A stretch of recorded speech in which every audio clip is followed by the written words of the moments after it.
मुझे खुशी है इस बात की, न केवल दिल्ली में बल्कि पूरे देश में नौजवान और छात्र और नई पीढ़ी के लोग निकल करके आ गए और एक ऐसा आंदोलन छिड़ गया देश में कि सरकार को झुकना पड़ा। और वो नारा याद होगा, जंतर मंतर से उन छात्र नौजवानों लगाया था, झुकती है सरकार झुकाने वाला चाहिए। जो सरकार अपने आप को ये कहती थी कि हम नहीं झुकेंगे, अंतोगत्वा छात्र नौजवानों के उस आंदोलन के बाद उन्हें झुकना पड़ा। और सच्चाई तो ये है, प्रधानमंत्री जी को बचाने के लिए मंत्री प्रधान को हटना पड़ा। और जो घटनाक्रम हुआ है, प्रधानमंत्री तो अपनी मन की बात कहते रहे, उनकी मन की बात तो आपने सबने सुना। गृह मंत्री जी की मन की बात हम लोग नहीं सुन पाए। और सच्चाई यह है कि सांसदों जितने भी थे भारतीय जनता पार्टी के, उनके मन की बात सुन ली प्रधान जी ने और इस्तीफा दे दिया। क्योंकि वो सभी सांसद संकट में थे, वो सोच रहे थे ये मुसीबत कैसे हटे, इस मुसीबत से कैसे बचें। तो प्रधानमंत्री जी की मन की बात तो हम लोगों ने सुनी, आपने सुनी। गृह मंत्री जी के मन की बात नहीं सुन पाए। और जितने भी सांसद थे भारतीय जनता पार्टी के, उनकी मन की बात मंत्री जी ने सुन ली और इस्तीफा दे दिया।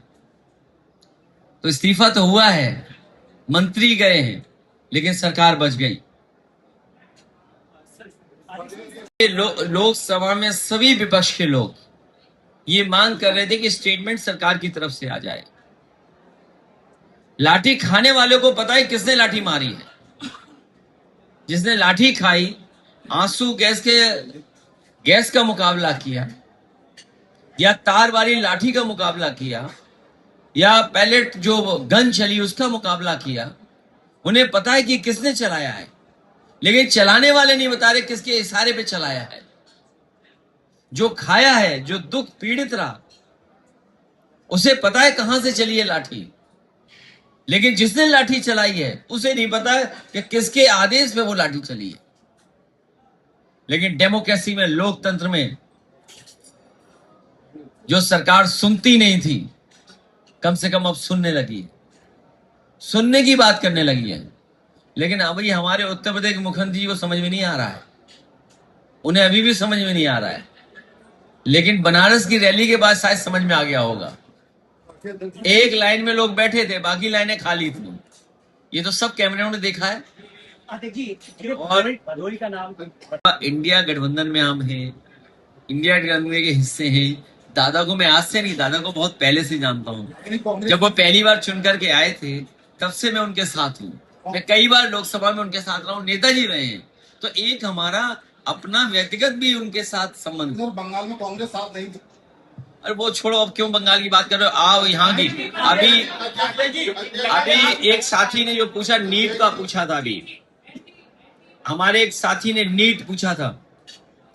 नीट में जो धोखा दिया, हम इस पक्ष में हैं कि जब नीयत साफ होगी सरकार की, तो नीट जैसी परीक्षा भी साफ होंगी, उनमें भी कोई भेदभाव नहीं होगा।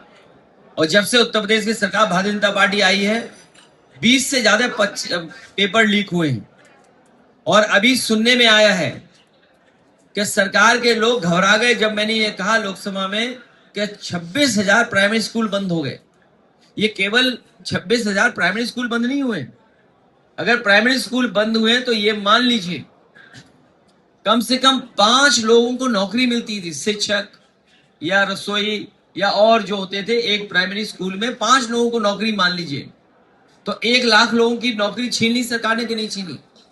और ये आंकड़े मेरे नहीं हैं, ये सरकार के खुद आंकड़े हैं। और मैं आपसे कहता हूं, ये बदायूं जिले में भी कम से कम 300 से ज्यादा प्राइमरी स्कूल बंद हुए होंगे मर्जर के नाम पर।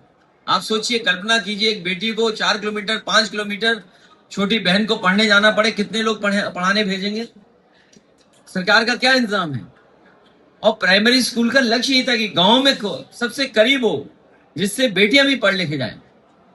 ये गरीब परिवार के बच्चों को पढ़ने नहीं देना चाहते हैं, आपकी सब- पीडीए परिवार के लोगों को पढ़ने नहीं देना चाहते हैं। देखिए, जिस तरीके